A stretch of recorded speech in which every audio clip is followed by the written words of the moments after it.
Bonjour les Capricornes, bienvenue dans la petite vidéo qui va vous parler des tendances de 2022, année de la communication dans le système des harmoniques. Si vous ne connaissez pas, bon, vous connaissez sûrement puisque si vous êtes là, c'est que vous êtes probablement abonné, mais vous êtes peut-être nouveau. Et dans ce cas-là, bienvenue.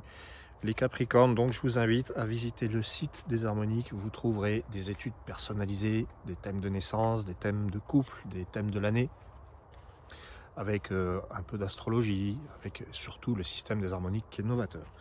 Alors, pardon, les Capricornes, en 2022, je vous fais un tirage avec 5 cartes qui vont correspondre à 5 éléments et tout en vous interprétant le tirage, je vais vous expliquer le sens des éléments.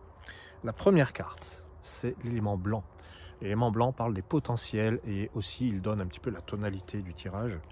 Et il nous dit le miroir blanc pour les Capricornes pour l'année. Je parle bien de l'année puisque j'ai fait une vidéo spéciale Capricorne pour l'anniversaire. Et là, c'est plutôt la vidéo du mois, et du mois décembre-janvier. Et là, on a donc pour l'année, tendance qui commence avec le miroir. Le miroir, c'est la confiance en soi. Il y a un lien avec l'identité, avec qui je suis, comment je m'accepte, qu'est-ce que j'offre aux autres, quelle image j'apporte. C'est surtout ça. Alors le Capricorne, en 2022, il est vraiment question de ton image, dit-on. Voilà.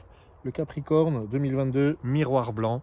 Bien, j'efface tout ce que je croyais de mon image et j'apporte quelque chose de nouveau. Je me rends visible aussi. C'est ça, hein, le miroir blanc. Donc c'est un potentiel, le miroir. Et il nous dit, je m'accepte, je vais vers les autres, j'ai confiance. Alors la carte de feu, la deuxième, c'est l'action à mener, à accomplir. Et on a l'empreinte de feu pour les Capricornes. L'action à accomplir là, c'est se centrer, avoir un objectif, pas être trop dispersé. On rassemble son énergie et on se recentre. Et puis, alors en plus, hein, la première carte c'est le miroir, la deuxième c'est l'empreinte. On est quand même sur deux harmoniques qui représentent beaucoup l'identité, hein, les deux. Hein. La première, le miroir, c'est l'identité qu'on rayonne, qu'on montre, hein, qu'on va essayer de cadrer, on va essayer de rentrer dans le cadre, pour ainsi dire. Et la deuxième, l'empreinte, c'est vraiment ce qu'on met en dedans, peu importe ce qu'on montre en fait. Hein. Donc il y a ce que vous montrez doit être en adéquation avec ce que vous avez en dedans. Le Capricorne, troisième carte, j'ai l'être intérieur de vent. Alors le vent, c'est vers quoi je dois me tourner? Je dois me tourner vers moi, c'est ça. C'est pas être égocentrique, ou alors c'est être égocentrique, pourquoi pas. Mais c'est se tourner vers soi et se dire, mais au final, pourquoi je ne m'intéresserai pas à ce qui est en moi déjà? C'est le trésor intérieur, l'être intérieur de vent. Et puis il y a l'idée de rassembler aussi et de délimiter son territoire. L'être intérieur de vent. Et puis, oui, alors très important, l'être intérieur de vent, c'est aussi surtout dans son petit cerveau, écouter ce qui est de l'ordre de l'intuition. Donc c'est pas là, c'est plutôt, c'est plus bas, hein, c'est dans le cœur. Écouter ce qu'on a dans le cœur, écouter ce qu'on a à l'intérieur, mais qui n'est pas de l'ordre du mental. Et ça, les Capricornes savent très bien le faire. Quatrième carte, le jade, c'est le plan terrestre. Donc on a un signe de terre, le plan terrestre, livre de jade. Donc là, il est question d'avoir une conviction. Le livre, c'est la conviction, c'est les règles. C'est de se tenir à une règle précise et d'y croire. Attention, le livre de jade est très bien parce que il nous dit « je peux réaliser ce que je désire parce que j'ai la foi ». C'est le pouvoir créateur de la croyance, de la foi en fait.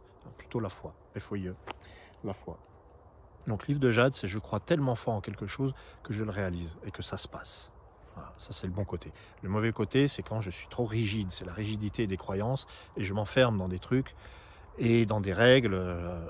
Bon, ça peut être limitant. Voilà, ça peut être les croyances limitantes. La cinquième harmonique qui nous parle de du cœur, hein, de l'affectif, et puis aussi du rapport à soi. Et on a le scarabée d'ambre. Alors là, il y a besoin de, je dirais, d'exprimer quelque chose qui vient de l'intérieur avec le scarabée. Le scarabée, c'est créer l'ordre à partir du désordre. Et ce scarabée d'ambre, il vous dit, si jamais il y a quelque chose qui ne va pas à l'extérieur, la cause est intérieure. Qu'est-ce qui, à l'intérieur, fait que ça bouge? Alors, négativement, hein, si j'ose dire, c'est les crises quand elles se manifestent autour de nous. Pourquoi on attire ça? Il pose cette question, le scarabée d'ambre. Mais en positif, eh bien, il a besoin de, je dirais, j'ai failli dire oui, c'est un battant, c'est un guerrier en fait, c'est un guerrier de lumière, le scarabée. Il y a un combat à mener, mais c'est un combat intérieur.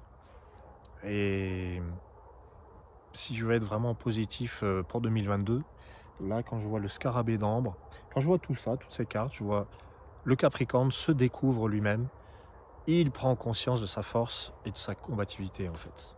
Voilà. Moi, je vois ça comme ça. Merci à vous les Capricornes, et puis surtout, je vous souhaite une magnifique année 2022. Je vous dis à très bientôt. N'hésitez pas à me contacter si vous voulez avoir des choses plus précises, plus personnalisées. Très belle année à vous et à bientôt. Ciao.